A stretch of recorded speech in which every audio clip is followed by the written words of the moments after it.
Alright, so today we're going to go through trading at school, what I think as someone who's done it, and as a beginner, whether I recommend it or not. So there's pros and cons of each.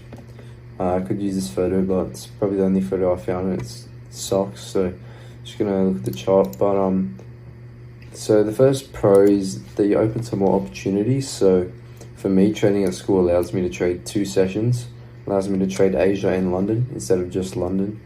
So it opens me to more possible opportunities to trade, and sometimes that's good, sometimes that's not.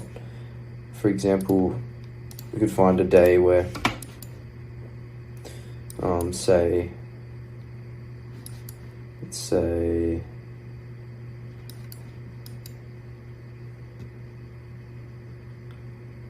we could say yesterday. So we see Asia.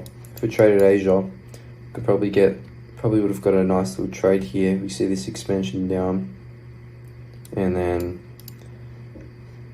so yeah, that could have been a chance to take a trade. And then into London, we sort of just had consolidation.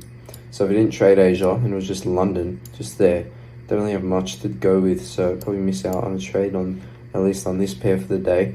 And but if I traded Asia as well at school, then I'd potentially recognize this setup and take it. So that's one positive for trading at school.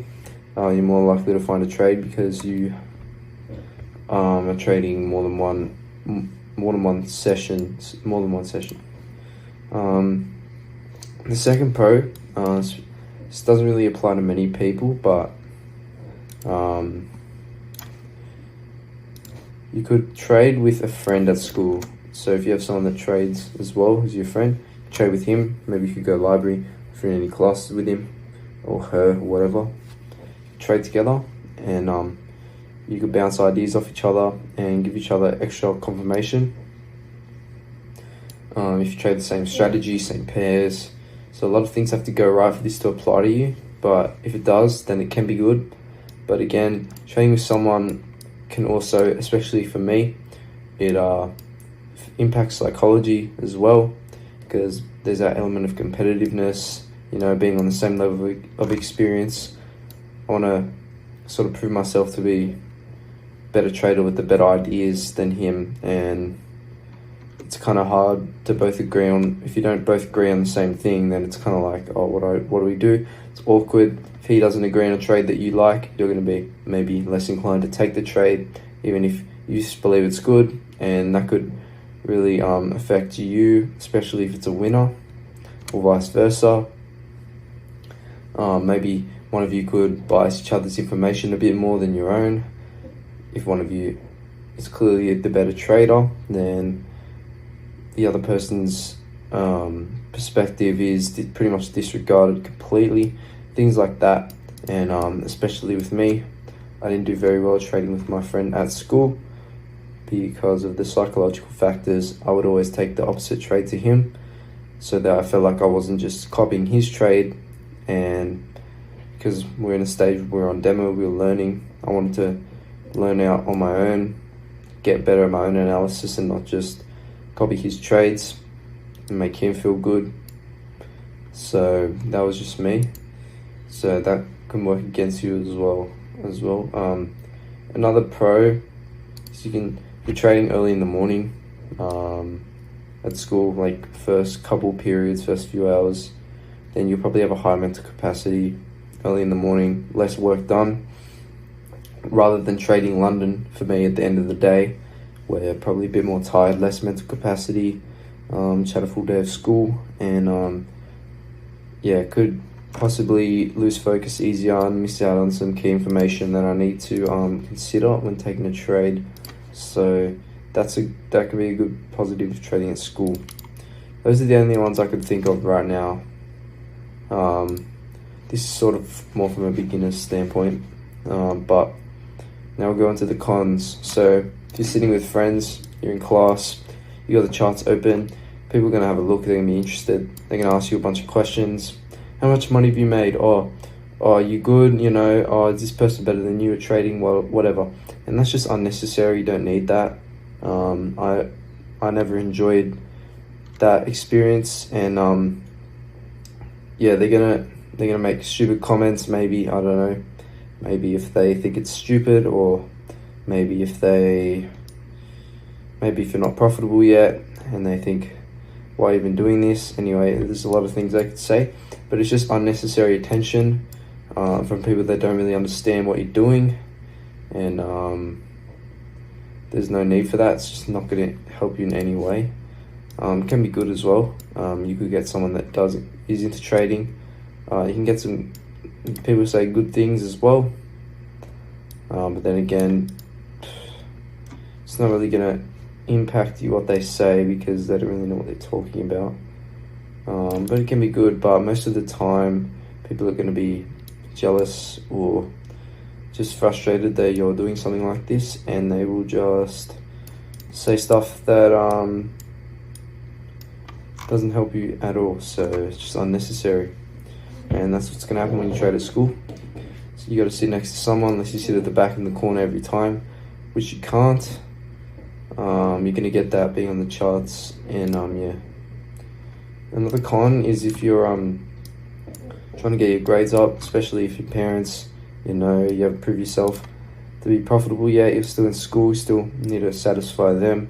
Your grades could potentially drop if you're trading all the time, not taking notes in class. It's pretty common sense, pretty obvious. Maybe you're good at multitasking, maybe you can do two things at once, maybe you clock in, clock out of class in terms of taking notes, like important stuff, you stop, focus. But then again, that's going to lead on to my next point, or one of my points, which is inconsistent.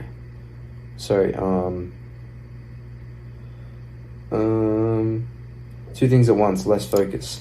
So you're doing two things at once. You're trying to take notes and you're trying to trade. So you're gonna have less focus. Trying to do two things at once. You're in one, out of the other. So you're just bouncing in between schoolwork and trading. You haven't really established a solid focus for either of them. You're just bouncing in and out, and you're probably not going to remember the stuff you're writing down. You're also going to be rushing. You're going to be rushing in between getting schoolwork done.